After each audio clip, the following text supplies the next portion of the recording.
Нужно сказать, что вот наш форум и вся тематика, она посвящена цифровой трансформации, поэтому, конечно, ИКТ-компетенции одни из ведущих сейчас в условиях цифровой трансформации для обеспечения технологического, в том числе, рывка. И поэтому ИКТ-компетенции, они больше выполняют не ведущую роль, а такую роль, дополняющую все остальные компетенции, поскольку в цифровой среде у нас в том числе отражаются, да, и реализуются все те профессиональные компетенции, которые есть в традиционной среде. И ИКТ-компетенции, они являются тем индикатором, насколько хорошо у учителя сформированы компетенции профессиональные в традиционной среде. И если они сформированы хорошо, тогда ИКТ-среда, она еще усиливает эти компетенции, и, соответственно, она дает тот качественный рывок, которого от нас сейчас требуют условия наши и вся цифровая экономика и цифровая трансформация образования. Наше обсуждение в рамках панельной дискуссии, оно было посвящено реализации профессионального стандарта педагога и выявлению тех профессиональных дефицитов, которые есть у педагогов, и адресной помощи педагогам.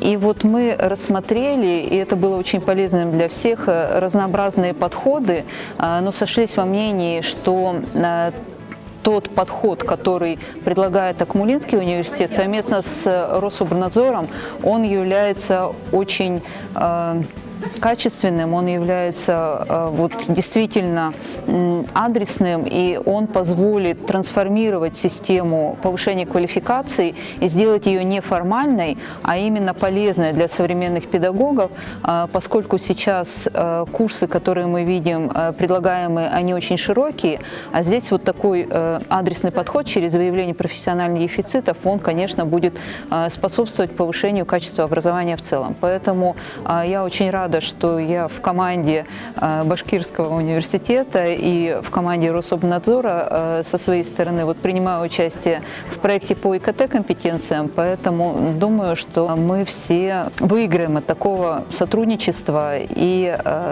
поднимем наше образование еще на более высокий уровень. Во-первых, хочется сказать, что круглый стол был чрезмерно актуален для сегодняшнего времени. Важным, значимым сегодня проговорили те вещи, которые являются для каждого региона не просто новым путем для формирования единой системы научных исследований, методической поддержки, но и понимания, как вообще должна выстроиться система образования.